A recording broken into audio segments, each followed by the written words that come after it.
Honekin hasiera emango diogu, Iñaki Gil de San Vicenteri, eta hemen daukagu militante abertzalea. Bueno, kaixo denori, nire txapa, erderaz izango da gero, kritika eta hori euskeraz egingo dugu, zeren nire euskeraz pizka txarra da. Bueno, lehen eta behin, txapa hori, bueno, esta chapa está escrita, está pasada, está circulando en la red. ¿Por qué? Porque en estos momentos hay un debate generalizado en toda Europa y en todas partes sobre precisamente todo lo relacionado con lo común, en todos los sentidos de la palabra, todo lo relacionado con lo común, con la comunidad, con los bienes comunales, con los recursos comunales, con el concepto de vida, con el concepto de propiedad colectiva, con el concepto de propiedad común, con el concepto de propiedad comunista, todo eso enfrentado al concepto de propiedad privada y propiedad capitalista, ¿no? De hecho, ahora mismo en Euskal Herria acaba de terminar el primer congreso internacional sobre democracia comunal que ha habido en Hernani y en Donostia, en el que han asistido representantes de 7 países, que ha durado varios días. Todas las intervenciones están grabadas, se pueden encontrar en la red. Esta es una de las intervenciones que también se puede encontrar en la red, cuyo nombre es Dena de no nada, todo es de todos. Y a continuación el siguiente título es Omnium sum communia, y el siguiente título es ya en castellano, en español, todo es de todos, ¿no? Luego explicaré por qué se ha cogido el nombre de uno de los títulos de Omnia sum communia, ¿no? Ese congreso no es el único, es el primer congreso internacional que han asistido representantes, pues, colectivos de Chile, de Brasil, de Argentina, de Venezuela, de Cataluña, de Galicia, de Pakistán, perdón, de Palestina, de Turquía, de Kurdistán, de Euskal Herria, etcétera, etcétera, de Francia, de Italia, etcétera, etcétera, ¿no? Dentro de poco va a haber otro debate, convocado también por la Universidad del País de Vascongadas, sobre precisamente todas las nuevas o formas actuales de movilización a favor de lo común, de defensa de lo común y de ampliación de lo común, ¿no? De ampliación del concepto de lo común por todas las resistencias que se están haciendo. Basta ver, por ejemplo, todos los debates que ha habido sobre expropiación de las transnacionales, lo que se llama el Big Pharma, la industria transnacional de la salud a raíz de la pandemia, ¿no? Todo el debate que está habiendo en todo el mundo sobre la privatización del agua, ¿no? Sobre si el agua es un bien común o no es un bien común, o todo el debate que está habiendo ahora, por ejemplo, sobre el conocimiento, si el conocimiento humano es un bien común o no es un bien común, ¿no? O todo el debate que está habiendo ahora sobre los desahucios, por poner un caso, ¿no? Todo eso iremos viendo telegráficamente, porque en 40 minutos no da tiempo, pero esperemos que en el debate nos dé tiempo a eso, ¿no? Este debate está actual, es un debate que está planteándose también desde dentro mismo, desde la crisis del 2007, la evolución de la crisis a partir del 2016, cuando se vio que no había alternativa a la crisis, del estallido de todo esto a raíz de la pandemia, el 2020, etcétera, ¿no? Y todo un debate que está volviendo precisamente al problema de la propiedad, ¿no?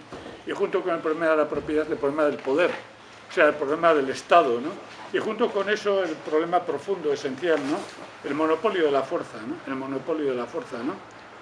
¿La fuerza es un bien común o solamente es un bien monopolizado por el Estado? Por poner un dato, ¿no? Y esto es un debate que está ahí dentro, ¿no? Bien. Por tanto, el que quiera entrar a la ponencia, Dena de no nada, basta que lo meta en internet y automáticamente le baja la ponencia, que está en bastantes páginas colgadas, ¿no? ¿Por qué el segundo título de la ponencia era Omnia sum communia? Aquí ya entramos en el punto gordo. Antes de entrar en la definición de lo común, o las muchas definiciones de lo común, veamos por qué se ha escogido como subtítulo en Omnia sum communia, que es una expresión en latín, ¿no? Que quiere decir todo es común también, ¿no? ¿Por qué? Porque un hecho muy claro. En verano del 2015 una organización, lo que era una de las expresiones de la mística podemita de Podemos, del Carrequín Podemos, aquí en su tiempo de Aldugu Podemos, ¿no? Era en Madrid, ahora Madrid, ¿no? Y dos de los representantes de Ahora Madrid en 2015, cuando juraron los cargos o prometieron los cargos de concejales de Ahora Madrid en Madrid, lo hicieron bajo su compromiso de que ellos realizarían el mensaje de Omnia Sum Communia, ¿no? Todo es común, ¿no? Y había que tener pelendengues para dentro de Podemos reivindicar o reivindicarse de una estrategia de Omnia Sum Communia, ¿no? La estrategia de Omnia Sum Communia fue la concepción que Munzer, un utopista, un filósofo, una persona muy formada intelectualmente de finales del siglo XV, comienzos del siglo XVI, uno de los pocos europeos que estudió a fondo el Corán, era de todo el movimiento anabatista, que era un movimiento muy complejo, con muchas corrientes, pero un movimiento revolucionario, que los terminaron a sangre y fuego. Fue una cosa que no podemos analizar ahora, una alianza entre católicos y protestantes. El propio Lutero pidió el exterminio de los anabatistas, les cortaron la cabeza, los torturaron, les violaron a hombres y a mujeres y a niños, hicieron una masacre impresionante contra ese movimiento, y uno de sus teóricos era precisamente Munzer, ¿no? Y Munzer rescató la teoría de Omnia, o la hipótesis, la utopía de Omnia Sum Communia, todo es común. ¿Por qué? Porque esta concepción ya estaba en la Biblia. Luego apareció de nuevo en el Corán. Anteriormente había aparecido no solamente en la Biblia, sino había aparecido en las corrientes zoroástricas, en las corrientes de las religiones iranias, ¿no? De las religiones de Persia, ¿no? Y anteriormente había aparecido también en otras corrientes que se remontan pues al 600, al 700 antes de la era cristiana, ¿no? Y Munzer cogió esa concepción, ¿no? Sin embargo, también la cogió en el lado reformista, la cogió Ahora Madrid, ¿no?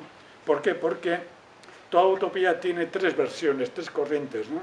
La corriente revolucionaria, y eso quien haya leído a Bloch los tres tomos del Principio de Esperanza, la corriente reaccionaria y la corriente reformista, ¿no?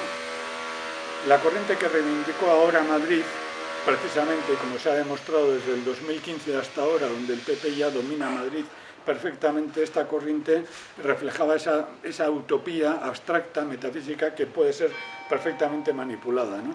Entonces la ponencia que yo presenté al debate en Hernani y en Donostia era precisamente, empezaba por ahí, ¿no? ¿Cómo es posible que algo que reivindica lo común y que fue machacado a muerte brutalmente, incluso con el apoyo de Lutero, con el apoyo de Zwinglio, con el apoyo de los calvinistas, con el apoyo de los católicos cristianos, etcétera, ¿no? Paralelamente a que Munzer defendiera esta concepción en la corriente utópica católica, Tomás Moro, que era contemporáneo de Munzer, en su libro Utopía, explicó todo esto, ¿no? Y en el libro Utopía hay un choque frontal entre las tres corrientes, ¿no? La corriente comunista de Omnia Sum Communia, la corriente reformista que el propio Tomás Moro justifica, y la corriente conservadora, ¿no? Y todo el libro de Utopía justifica esos tres, presenta esas tres corrientes representadas en tres teóricos. El teórico conservador, que es un empresario, es un comerciante culto, que justifica que solamente con mantener el sistema feudal entonces se podría resolver todo, y la propia utopía reformista de Tomás Moro, que dice que con reformas se puede avanzar, ¿no? Todos sabemos que Tomás Moro fue decapitado porque precisamente reflejaba la corriente católica dentro de la utopía, que chocaba totalmente con la corriente anglicana, que era, digamos, el sector de derechas de la corriente protestante, ¿no? Y simplemente lo ejecutaron como ejecutaron a Munzer y a los anabatistas, ¿no? Y este mismo combate que ahora se vive y que ya Ahora Madrid cogió en su tiempo, en el 2015, esto ya fue librado a finales del siglo XV, comienzos del siglo XVI, ¿no? Y se ha mantenido desde entonces hasta ahora totalmente, ¿no? Bye. Beto Horrela. Vale. Ore bentzun ongi. Bai, ez? Vale. Bien, esa era la tercera cuestión que quería plantear. Y ahí podemos pasar al núcleo definitivo del problema, ¿no? ¿De dónde viene lo común? ¿Por qué todas las utopías conservadoras, revolucionarias y reaccionarias y la ponencia que le pasa termina precisamente con un debate sobre la cooperativa Arrasate Mondragón, sobre un debate que existe desde que existe la cooperativa de Arrasate Mondragón, que ha sido activado precisamente recientemente por un artículo que ha salido en Naiz Gara sobre las excelencias de esa concepción cooperativista, sobre el profundo conservadurismo de Ariznabarreta, que era el teórico que creó y que desarrolló, que era un sacerdote que desarrolló, siguiendo la teoría social de la Iglesia Católica de finales del siglo XIX, la cooperativa Arrasate Mondragón. Con eso, un final de la ponencia termina ahí, ¿no? Con el choque de las tres concepciones estratégicas que hay dentro de lo común. ¿De dónde viene todo esto? Pues todo esto viene de la propia antropogenia, que se dice, ¿no? La antropogenia es el desarrollo de la especie humana dentro de la naturaleza y como especie de los mamíferos desarrollados bípedos, que en una relación dialéctica entre la mano y el cerebro, entre la mente y la inteligencia, entre la mente y la mano, se produce el fenómeno de antropogenia, ¿no? Eso ya es una cosa totalmente comprendida en la actualidad, que digamos ya fue un avance tremendo el de Darwin, pero hay un texto de finales de 1870 y tantos, de esa época, sobre precisamente el papel del trabajo en la evolución del mono al hombre, ¿no? De aquí surge todo el debate de lo común. Durante decenas de miles de años, no solamente la especie humana, sino todos los antropomorfos superiores, todas las corrientes, incluso anteriores a las corrientes ya de los primeros primates, cuadrúpedos que se movían en los árboles, lo común era lo básico, ¿no? Lo común era lo elemental, ¿no? Todos los debates que hubo a partir de la mitad del siglo XIX dentro de la corriente socialista, tanto con la corriente que luego vino en la corriente anarquista con Kropotkin y la ayuda, el principio del apoyo mutuo, que es un libro que recomiendo vitalmente, porque fue el libro que ya despojó todas las dudas que había sobre el darwinismo y que planteó que la ayuda mutua ha sido uno de los ingredientes básicos para el desarrollo de la humanidad. Esto es el libro de Kropotkin, la ayuda mutua, habría que una y otra vez reeditarlo y comentarlo, etcétera. Como el libro anterior de el papel del trabajo en la evolución de la especie humana, como todo el concepto de lo comunal, la cooperación, etcétera, etcétera, ha sido sistemáticamente ocultado por la literatura y por la historiografía burguesa, por dos razones. Primero, porque plantea que previamente a cualquier forma de propiedad privada existió la propiedad común, la propiedad comunal, las muchas formas de propiedad comunal, y segundo, plantea que en ese proceso fue decisivo la participación de la mujer. La mujer, con los estudios que se han hecho sobre las sociedades llamadas antiguas, desde Australia hasta la Patagonia, hasta Brasilia, hasta todas las culturas africanas, todas las culturas asiáticas, en todas el promedio de la participación de la mujer en la obtención de energía ronda entre un 60 y tantos y un 80 y tantos %. Estudios recientes demuestran que la mujer participó en la caza mayor, participó literalmente en todo, ¿no? Pero eso no se podía admitir. No se podían admitir dos cosas básicas. Una, que la propiedad durante miles de años ha sido propiedad común y que esa propiedad común ha estado fundamentalmente centrada en la participación rectora de la mujer, de la diosa, como se dijo posteriormente, ¿no? Por tanto, estas dos son las cuestiones críticas, y a partir de ahí ha habido sistemáticamente una represión implacable, como digo, sistemática de de aquel estudio o investigación que cuestionara estos dos principios. Y estos dos principios llevan a otra cuestión, ¿no? ¿Cuál es la cuestión? ¿Cuál es el papel de la cultura y, por tanto, del sentimiento de pertenencia colectivo? ¿Cuál es el papel, por tanto, de la autodefensa, ¿no? En todos estos estudios, en 1850 y tantos, un autor planteó la siguiente cuestión, ¿no? Definió el lenguaje, la lengua, la definió como el ser cultural, el ser común que habla por sí mismo. La lengua es la comunidad que se expresa por sí misma, no es un fenómeno individual, no es un fenómeno que enfrenta a dos individualidades, es el ser comunal que habla por sí mismo, y que el ser comunal que habla por sí mismo, en el momento en el que desconoce el impacto, no existía la mercancía, luego explicaré un poquito todo eso, no existía la mercancía, no existía, todo eso en la ponencia está plasmado por todos los estudios antropológicos, etcétera, etcétera.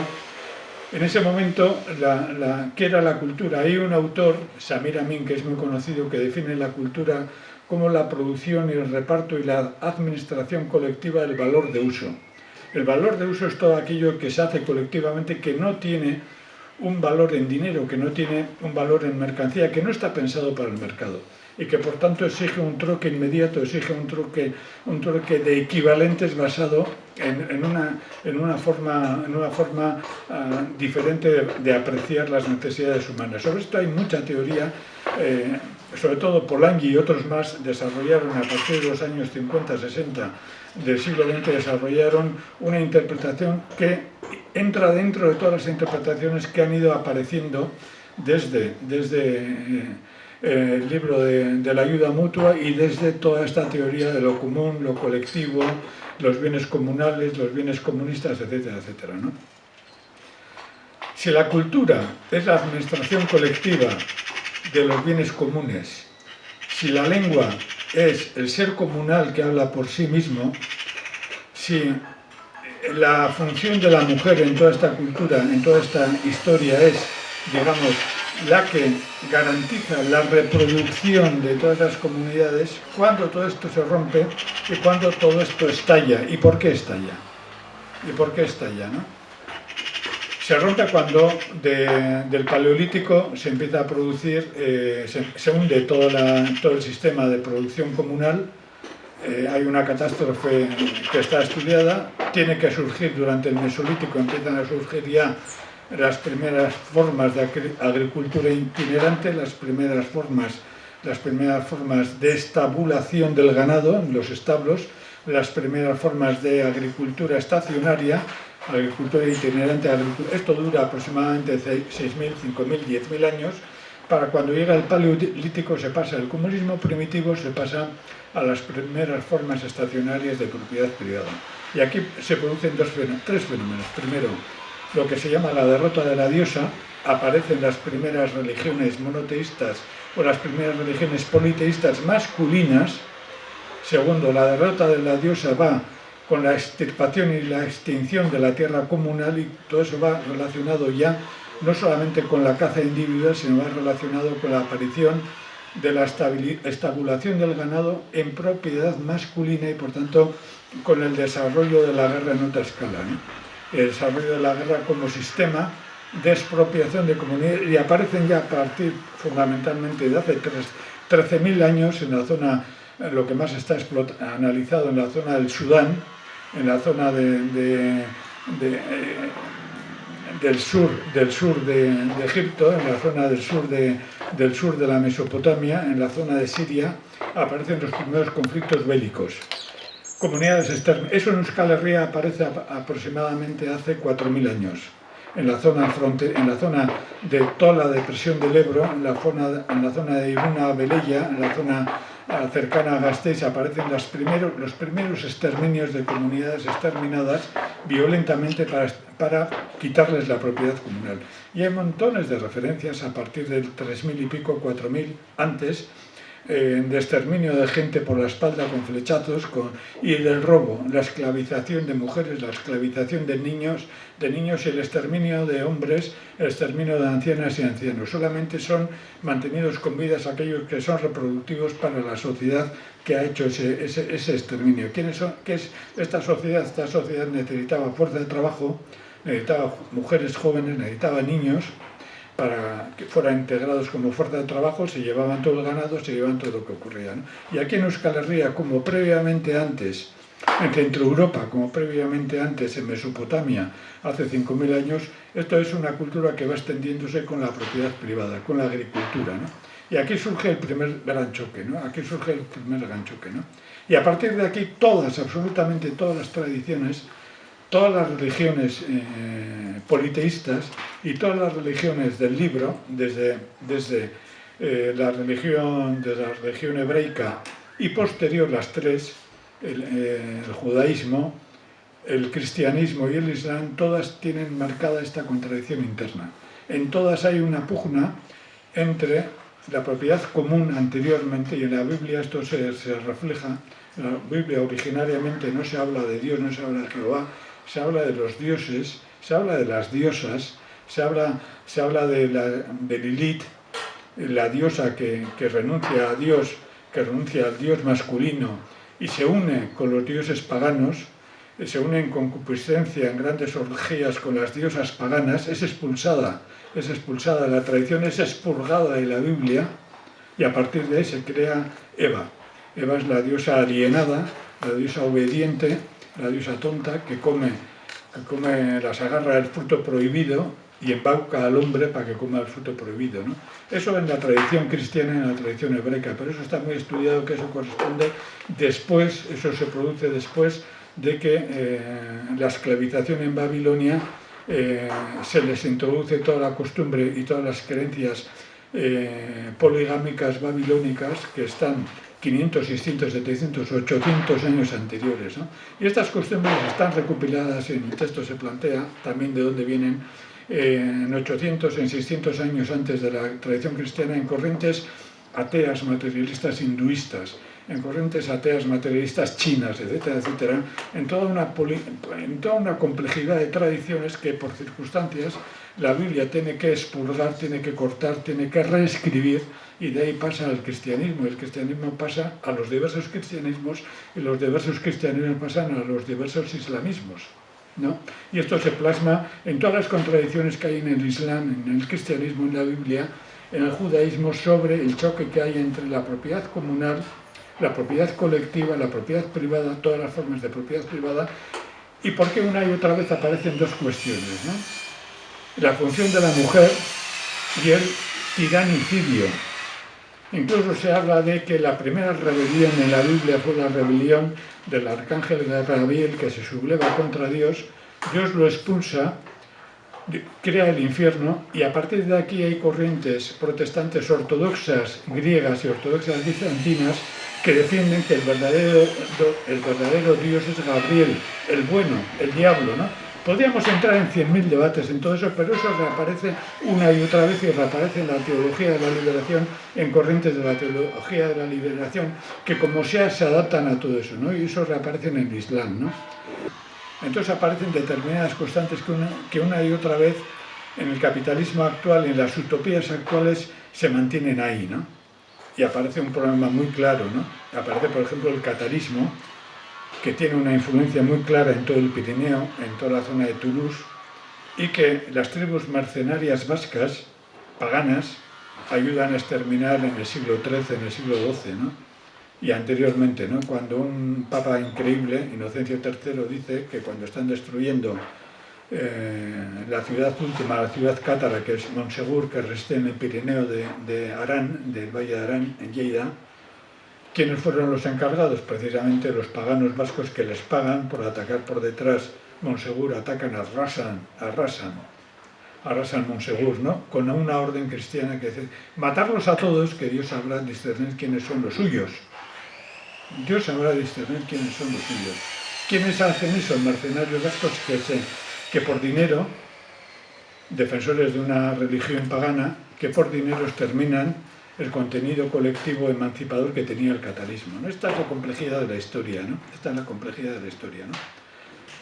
A partir de ahí surgen ya ya están establecidas. Y cuando surge Muncher y cuando surge la utopía de Tomás Moro, a finales del siglo XV y comienzos del siglo XVI, toda esta lucha está entroncada frontalmente, ¿no? Y cuando empieza a surgir el socialismo utópico, las corrientes del socialismo utópico, esta lucha continúa dentro, ¿no? Y una de esas corrientes las rescata Polanyi en su libro, cuando dice que desde 1690 y tantos hasta 1858 todas las corrientes utópicas se enfrentan al problema del empobrecimiento, ¿no?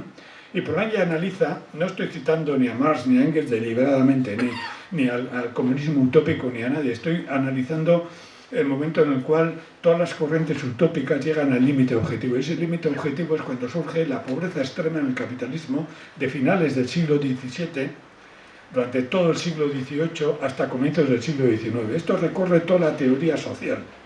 Esto recorre toda la teoría social y marca el origen de la sociología, de Comte, de Durkheim y etcétera, la depauperación absoluta y relativa, ¿no? Porque el problema de la utopía, el problema de los bienes comunales están ahí, como lo tocaremos luego, ¿no? Está ahí metido, ¿no? Entonces Polanyi dice que desde 1690 y tantos hasta 1858, nadie es capaz de resolver el problema del empobrecimiento. Bueno, Polanyi dice que sí, que eso se resuelve en la práctica, etcétera, etcétera, ¿no? Casualmente, significativamente, cuando Polanyi dice el año 1858 es cuando muere Simon Owen, uno de los últimos utopistas que dice que el problema de lo común, el problema del empobrecimiento se tiene que resolver con que los ricos den dinero, con que los bancos presten dinero y con que el Estado preste dinero y con que el Estado haga bienes públicos y haga intervención masiva, lo que luego diría Keynes, cuando Owen muere, estalla, un año antes estalla la gran crisis financiera de 1857. Es una crisis financiera que obliga al socialismo marxista a replantear todo lo escrito sobre el capital y obliga a Marx y a Engels y a otros más, que no solamente lo escribieron ellos, a otros más, a releer todo lo que habrían escrito sobre el capital y a reiniciar una nueva reescrituración del capital, porque hasta entonces las crisis financieras en el capitalismo no habían sacado toda esta podredumbre de la superficie. No la habían sacado el problema no resuelto, nunca resuelto el problema del empobrecimiento, de la depauperación absoluta y relativa, como decía Polanyi, no se había resuelto. Toda la caridad cristiana, todas las intervenciones, todo el dinero público de los ayuntamientos, todo lo que decía el Fuero Vasco sobre cómo el Fuero Vasco tenía que controlar y cómo las comunidades vascas tenían derecho a intervenir en la privatización del precio del trigo y tenían derecho a apropiarse de las propiedades del trigo que los grandes señores escondían en sus casas, y las machinadas que estallaron en 1600, 1700, etcétera, tienen que ver con la acaparación del trigo, de la sal, la machinada de la sal, la acaparación del vinagre, que eran productos básicos para la supervivencia. El derecho de propiedad permitía que eso lo acapararan los grandes comerciantes. Pero el Fuero Vasco tenía una ley antigua que permitía a los ayuntamientos y a las diputaciones apropiarse colectivamente de todo eso y repartirlo. Esto fue exterminado con las guerras carlistas. Toda esa corriente está dentro de todo el socialismo utópico de todo el mundo, también aquí. Entonces hay un fracaso absoluto en 1858. Y en 1858 ese fracaso absoluto para cómo acabar el fracaso de toda la inversión estatal, de toda la inversión de los ayuntamientos, de toda la política pre-keynesiana, eso era un debate muy antiguo. Entonces, ese debate ese fracaso es tal, que el propio Marx y Engels tienen que volver a reescribir el capital. Y eso no lo va resolviendo la inteligencia, además la inteligencia del socialismo, de los autores británicos que adelantaron mucho de lo que está escrito en el Capital, ya lo habían adelantado autores británicos, autores franceses, etcétera, etcétera. Toda la izquierda ricardiana había adelantado partes elementales de la teoría de la plusvalía, la ley de la caída tendencial ya estaba adelantado con mucha antelación. Eso el propio Marx y Engels lo reconocen en su propia bibliografía. Ellos no tienen empacho en reconocer que eso estaba teorizado, pero eso fracasaba una y mil veces. ¿Debido a qué? Debido a que el problema de la propiedad no se tocaba en la práctica.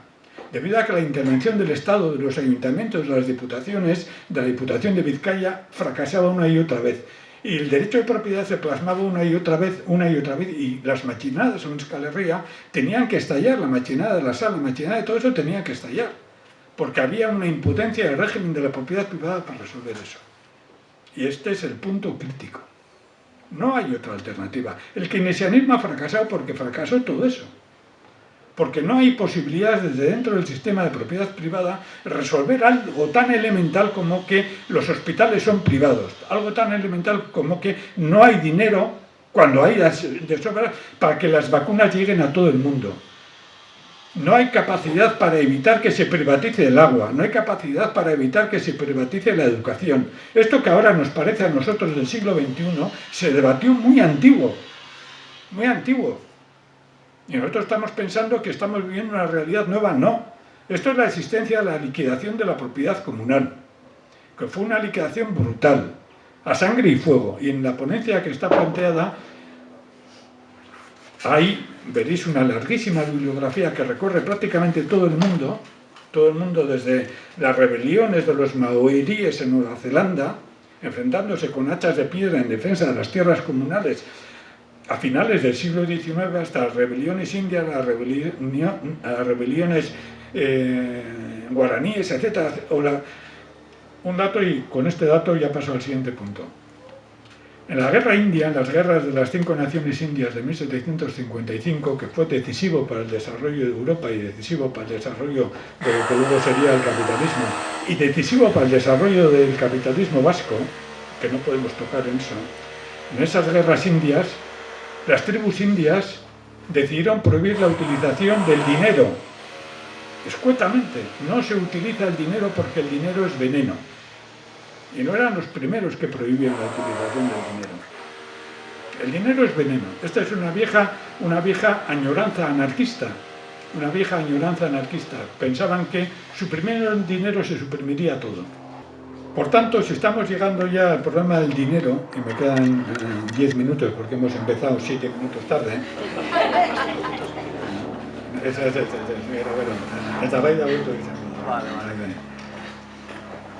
Llegamos al punto crítico, que es el problema del dinero. ¿De dónde viene el dinero? El dinero surge precisamente de ese momento. Es mucho más complejo, ¿no? Y que ahora no tenemos tiempo, pero es el punto crítico. ¿Cómo es posible que la salud de un niño tenga un precio? Hay un autor que ya he citado que decía, y esto es importante porque el dinero tiene mucho que ver con la crítica marxista del ateísmo comunista, tiene mucho que ver, y eso sería para otra charla, tiene mucho que ver. Hay un autor que dice, basta el lloro de un niño para demostrar que no existe Dios. ¿Cómo es posible que el lloro de un niño, porque no tiene dinero para que le pongan una vacuna, demuestre que Dios no existe? Por una razón muy clara, y es porque cuando llega un momento en el cual vienen los grandes comerciantes y empiezan a decir a una propiedad, dices, mira, esto que tú has dibujado, esto que has hecho, este tomate, la canción que culpa tiene el tomate que viene un yankee y lo mete en una lata, eso es puñetera realidad. Puñetera realidad. Viene un yankee y te dice esto, mira, yo te doy esta tontería por esto, pero yo me llevo esto y luego lo vendo. Luego te viene el yankee y te dice, oye, yo quiero que me des, en vez de un tomate, 10 tomates. Luego te dice el yankee y te viene, oye, mira, si yo meto la semilla de Monsanto, tú vas a hacer 100 tomates, pero claro, la semilla de Monsanto tiene trampa, porque solamente te la puedo dar yo. Y eso no es una novedad. Entonces, claro, eso ya hacían los cristianos cuando llegaron, o los islamistas, o quien sea. Yo te enseño a trabajar la tierra en mejores condiciones, pero poco a poco me voy apropiando de tu tecnología y de tu tierra. Y si no me apropio por las buenas, porque tú aceptas mi dinero, mando a los tanques, o mando a los cruzados, o mando a los que sea y me apropio de tu tierra. Pero, sin embargo, te doy un equivalente. El equivalente es el dinero. El dinero es el gran equivalente de lo imposible. ¿Cómo se puede equiparar el esfuerzo humano, el trabajo, la lluvia, el sol, etcétera, etcétera, equiparar con el precio de un tomate, de un ricachón que se lo está comiendo en Gran Bretaña? Hay un abismo, ahí hay un salto inmoral y un salto material. Eso el dinero no puede resolver. Y para resolver esa contradicción del dinero viene la ideología.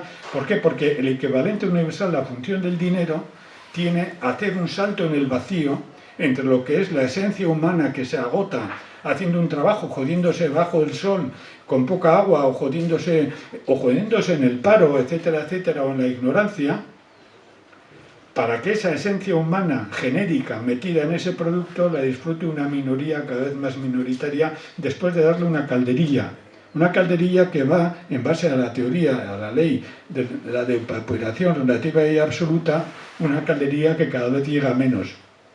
Hoy la clase trabajadora vasca es más pobre que cuando entró el euro. Potencialmente es más pobre que cuando existía la dictadura franquista.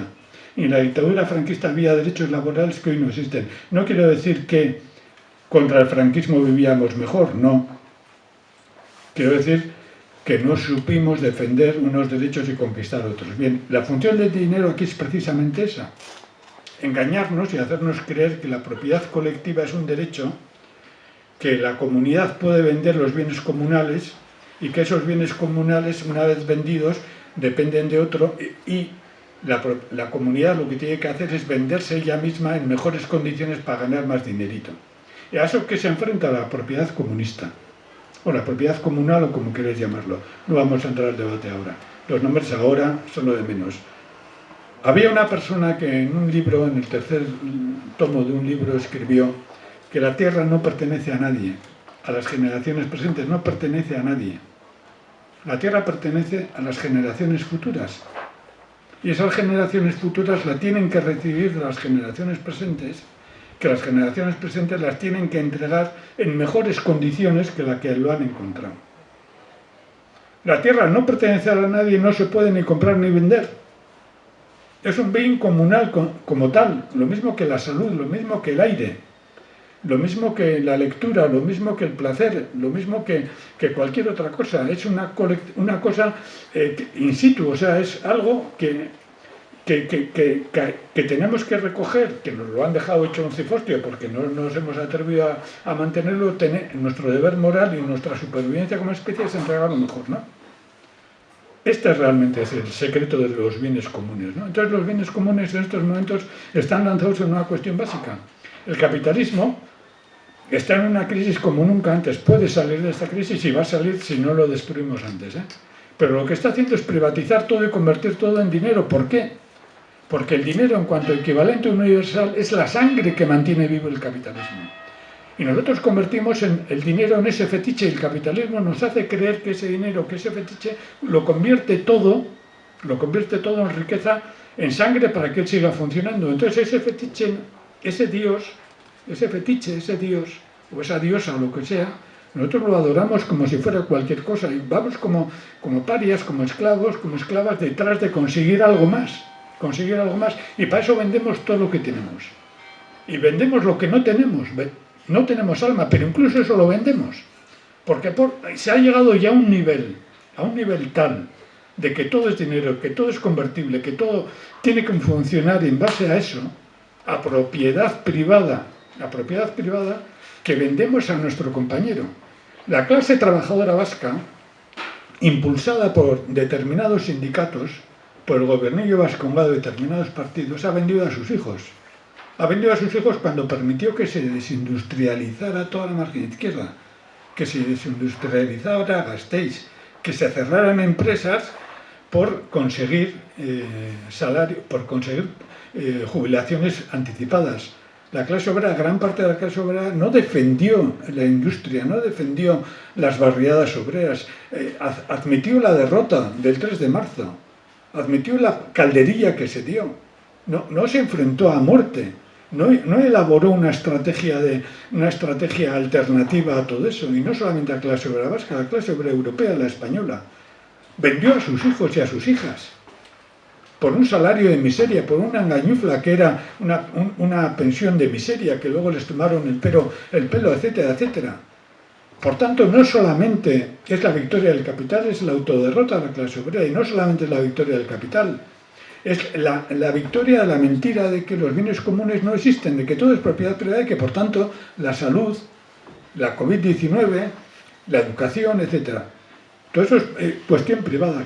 ¿Qué alternativa hay que hacer a eso? Ante eso hay 5 alternativas, 5 propuestas. La primera, lo común no solamente es lo colectivo material, esto que estamos aquí es lo común, pero esto es una victoria que nos la pueden quitar mañana y que nos la intentan quitar siempre. Lo común también es nuestra lengua. Lo común es la expresión que ojalá aquí fuera exclusivamente en euskera. Eso sería realmente lo común, lo colectivo. Y no solamente es eso, es la creación de una perspectiva estratégica de que eso colectivo común no puede venderse, porque eso es lo que corresponde a las generaciones futuras, ni siquiera a nuestra descendencia inmediata, porque nuestra descendencia inmediata no es propietaria de eso. Eso es ad eternum. Por tanto, el primer requisito es la propiedad común, la propiedad comunal de la lengua, de la cultura, del placer, de la identidad, etcétera, etcétera. Hay que reivindicarlo desde ahora en el capitalismo actual, no en la utopía antigua de volver a unos entornos naturales, maravillosos. que el capitalismo utiliza para meternos la mentira del capitalismo verde, del ecocapitalismo, etcétera, etcétera. Por tanto, las viejas utopías, las utopías concretas, las utopías rojas, son necesarias e imprescindibles en la actualidad. Ese es el primer criterio. Estas utopías parten de una expresión antigua traducida al castellano, traducida al euskera, etc. Las personas iguales y libres. Esto viene de muchas corrientes antiguas. En muchos documentos antiguos existe el criterio reunidos seres iguales, reunidos personas iguales, reunidos seres iguales y libres. Eso lo tenemos que reivindicar ahora inmediatamente. El problema es más complejo, ¿eh? Por suerte nadie es igual a otro y por suerte todos somos iguales. Ese es un debate muy interesante que no podemos tocar ahora. La riqueza de la igualdad consiste en el desarrollo de las desigualdades dentro de esa desigualdad. Un desarrollo polimorfo, etcétera, etcétera, ¿no? Pero basándonos en lo que estamos tocando ahora, ¿no? Reunidas las personas iguales y libres, decidimos el derecho a defender bajo cualquier método que estimemos conveniente que este gasteche es común y va a seguir siendo común. Eso es un criterio elemental para todo lo común. Hay que cortar de sano la privatización de Osakidetza, por poner un caso, de Osakidetza potenciada por el gobiernillo vascongado. Y hay que recuperar absolutamente toda Osakidetza en todos los sentidos, incluido en el sentido de que las trabajadoras y trabajadores de Osakidetza tienen los mismos derechos que cualquier otro trabajador y trabajadora, y muchos más. Y eso es un criterio elemental, defender lo común desde la vivencia actual. No solamente desde la utopía del bosque, que también, no solamente de la utopía. Hubo en un momento crítico, en el momento en que se estaba jugando una revolución, la revolución rusa, cuando existían unas grandes, se trataba de controlar el Volga y el Ural, dos grandes ríos que llegaban a una zona decisiva para la economía de la Rusia zarista, lo que luego sería la Rusia soviética, cuando el jefe del Ejército Rojo, frente a un ejército imperialista muy superior en medio, les dijo: mira, aquí estamos luchando por una cosa básica. No estamos luchando solamente por la harina, la comida, estamos luchando de quién es propiedad el sol. Así dijo, ¿de quién es propiedad el sol? ¿De quién es propiedad el cielo? ¿De quiénes son propiedades las casas? ¿De quiénes son propiedades los palacios? Aquí estamos luchando por algo básico. ¿De quién es propiedad el sol? ¿Qué tenía que ver cuando la gente iba a matar y a morir? Cuando la gente se había sublevado después de historias porque pasaba hambre, que se les dijera que lo que estaba en lucha era la propiedad del sol. La gente lo entendió perfectamente. No hizo falta nada más. Lo que está es la propiedad del cielo, la propiedad del sol, la propiedad... Ho Chi Minh, en una de las decisiones que hizo, fue tajante. Fueron los grandes ricachos en 1948 y les dijo: mira, tenemos un pueblo ignorante por vuestra culpa. Por la culpa de los franceses, de los japoneses, los chinos, etcétera, etcétera. Muy poca gente sabe leer y escribir. Tienen que aprender. Vuestras mansiones vais a vivir en una parte de la mejor habitación de vuestras mansiones son expropiadas y ahí vamos a hacer escuelas. Y era el poder del pueblo que expropió las mejores habitaciones de las mansiones de los ricos e hizo escuelas, porque no tenían dinero para hacer escuelas. Era urgentísimo enseñar a los niños y niñas a aprender, a las personas mayores. Y no solamente les dijo eso, les dijo: vosotros habéis comprado enormes cantidades, toneladas de arroz, porque con el arroz se hace licor, por lo cual el malo lo dedicáis a emborrachar a la gente empobrecida y explotada. Vais a hacer muy poco licor, porque la inmensa mayoría del arroz se va a dedicar a alimentar a la gente. Sin piedad, ¿eh? No hay derecho a que vosotros emborrachéis y emborrachéis al personal. La gente tiene que comer arroz y se os expropia el arroz, punto. Eso es un bien común, es la salud, etcétera, etcétera. Ese es el primer criterio. Lo común es mucho más que un bosquecito, que un riachuelo. Lo común son cuestiones elementales. En la sociedad capitalista actual, esto es lo común. Segundo, nosotros tenemos el derecho y la necesidad de recuperar lo común. Y ojalá todo Gasteiz fuera común. la propiedad de la tierra, los desahucios, la propiedad del suelo urbano. Eso nos enfrenta con el núcleo duro del capitalismo. Y llegamos a la tercera cuestión, el núcleo duro del capitalismo.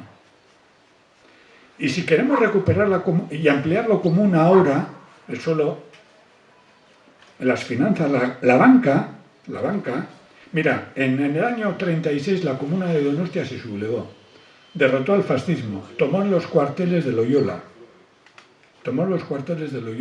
pero no tenían armas. Consiguieron comprar armas en París. El gobierno republicano francés impidió que las armas llegaran a Donostia y a Irún, que estaban a tiro limpio contra los fascistas internacionales, y prohibió que las armas que se habían comprado se pasaran de Hendaya a Irún y se quedaron en la estación de Hendaya, que luego iría Franco y Hitler a reunirse. Y se prohibió que las armas pagadas por el pueblo de Donostia se repartieran, ¿no? Otra delegación estaba intentando comprar armas en París, pero la comuna de Donostia no se atrevió a nacionalizar el dinero que estaba en el Banco de Guipúzcoa. Y no pudieron pagar las armas de París. Y la comuna de Donostia fue invadida. Nos jodieron durante 40 años, nos jodieron poniéndonos a un rey corrupto y nos siguen jodiendo ahora. En parte porque el pueblo de Donostiarra no se atrevió a recuperar el dinero que había en el banco de Guipúzcoa, en Donostia, en la avenida.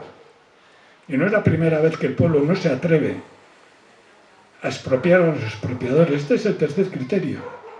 No solamente hay que defender lo que tenemos, sino que el capital financiero que está ahí, si queremos que la tierra, el suelo urbano, si queremos hacer todo eso, necesitamos que los bancos sean públicos, sean estatales o sean bancos comunales. ¿Y eso a qué nos enfrenta? Nos enfrenta al poder. Esta es la tercera categoría, el tercer gran criterio que tenemos que plantear, ¿no? Lógicamente se plantea un debate que entre los defensores de lo común siempre han surgido. El tiranicidio. Santo Tomás, que era un reaccionario tremendo, llegó a justificar el comunismo y lo justificó de la siguiente forma. En situaciones, lo digo en castellano, no en latín, en situaciones de necesidad extrema, el comunismo es necesario. Está dicho por Santo Tomás. En situaciones de necesidad extrema, el comunismo...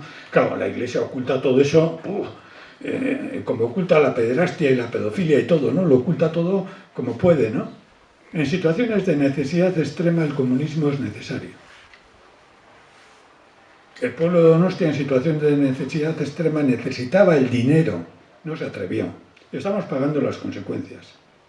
Expropiar a los expropiadores es una necesidad, lo mismo que otras. Y por tanto, el tiranicidio, por utilizar el término de la Edad Media, es una cosa que cae de suyo. Todas las revoluciones burguesas, todas, han planteado el derecho al tiranicidio, todas. En el preámbulo de la Declaración Universal de los Derechos Humanos de 1948, se reconoce, en el preámbulo, no en la propia declaración, nada menos que en el preámbulo, se reconoce el sacrosanto e inalienable derecho a la rebelión contra la injusticia cuando fallan todos los demás mecanismos. Naturalmente hay intentos desde los años 50 para anular ese preámbulo. No lo podemos anular. Ese es el cuarto criterio, ¿no? Y el quinto criterio, o sea, el de expropiar a los expropiadores con todo lo que implica, ¿no? Acordados de Cucucha, una cosa parecida a esta, ¿no? En el barrio de Recalde, en Bilbo, ¿no? Cucucha, un gasteche impresionante, unas conquistas impresionantes, ¿no? Se presentó el propietario, el nuevo propietario, porque el antiguo propietario había vendido Cucucha a un nuevo propietario que era una transnacional, ¿no? Una empresa que vino de fuera, ¿no?